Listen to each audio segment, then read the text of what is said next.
안녕하세요. 산부인과 전문의 유지연. 유방외과 전문의 이양민입니다. 오늘은 유방검진을 저희 검진과 함께 많이 받아보시는 경우가 있는데요.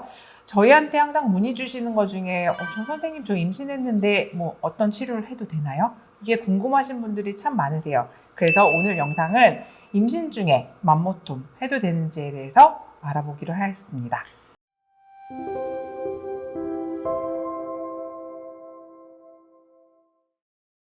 임신 중에 국소 마취나 수술 같은 걸 해도 되는지 괜찮은가요, 선생님? 우선은 괜찮습니다가 답입니다. 그런데 모든 임산부에서 치료를 논할 때는 지금 가지고 있는 병의 위험도와 아이를 유지하는 게 더 나은지 이걸 항상 비교하게 됩니다. 이 질환을 계속 뒀을 때 산모의 건강에 위해가 된다고 하면 아기는 그 다음으로 생각하는 게 산부인과 의사들입니다. 네. 가장 이제 많이 물어보시는 게 임신 초기예요. 즉 1분기 14주 전을 물어보시는데 그 경우는 이제 두 과가 어디 아프신 특히 유방 같은 경우는 이제 두 과가 얘기를 해서 이게 지금 당장 급한 건지 아닌지를 확인해 보시는 게 가장 좋은데 솔직히 맘모톰은 국소 마취하고 시술 후에 항생제 정도 쓰시는 거잖아요. 네. 그죠? 네. 근데 그 정도는 임신 초기에도 가능한 건 사실입니다. 하지만 임신 초기에 뭔가를 시술을 할 때 환자분한테 항상 말씀드리는 게 임신 초기에는 유산 확률이 높습니다. 맞아요. 1분기가 지나고 검사를 하셔도 되는 건 사실입니다. 네. 네. 그러니까 물론 유산 문제도 있지만 국소 마취 때문에 혹시 태아가 영향을 받지 않을까 이런 걱정을 하면서 그럼 혹시 해야 되면 이제 말씀하셨듯이 그냥 1기 이후에 2기나 3기 정도 됐을 때 하면 된다라고 말씀을 드리는데 그게 맞는 얘기인가요, 근데? 네.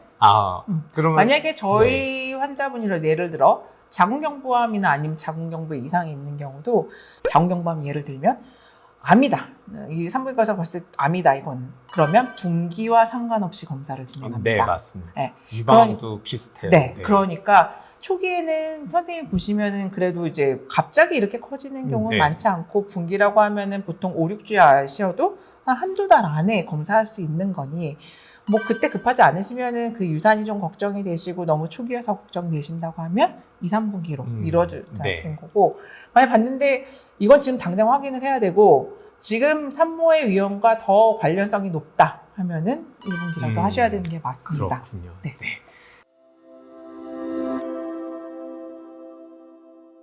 저 같은 경우는 이제 대학에 있을 때는 수술을 많이 했죠. 네. 그래서 전신 마취하고 하는데 아기 있는 상태에서 여러 환자분들을 수술해드렸고 다 별 문제 없이 치료도 잘 됐고 아기도 나중에 잘 낳으셨으니까 너무 걱정 안 하셔도 될 것 같아요. 네. 선생님 그러면 혹시 난소에 물혹이 있는 분들, 뭐 난소에 혹이 있는 분들 이런 분들이 있잖아요. 그런 분들이 임신한 상태에서는 어떻게 해야 되는지 좀... 잘 봐요.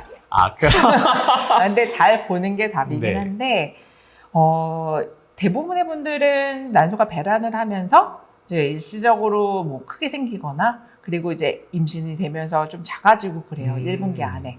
근데 1분기가 지나도 점점 커지고 약간 이제 꼬일 확률, 난소가 꼬여서 통증을 유발하고 응급수술을 해야 될 상황이 놓이면 그때는 그 가능성이 높아진다 그러면 1분기 끝날 무렵쯤에 이제 처음에는 아기를 이제 임신을 유지하는 호르몬이 난소에서 나오다가 그리고 나서 이제 태반이 잘 발달되면 태반에서 나오는 그 시점이 있어요.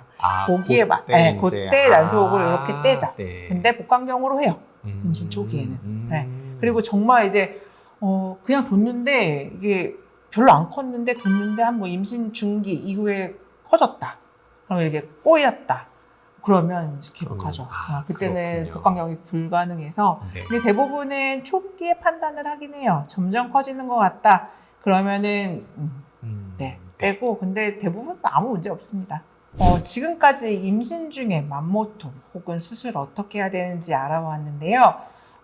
대부분은 크게 문제 없는 경우가 많기 때문에 지금 불편한 부분에 대한 그 외과든 뭐 다른 과든 그 선생님과 충분히 상의하시고 내 현재 임신 상태를 파악해서 치료를 제대로 받으시면 되실 것 같습니다.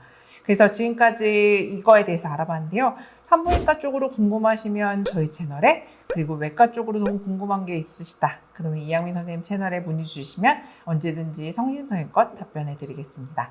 지금까지 유지연 이양민이었습니다. 감사합니다.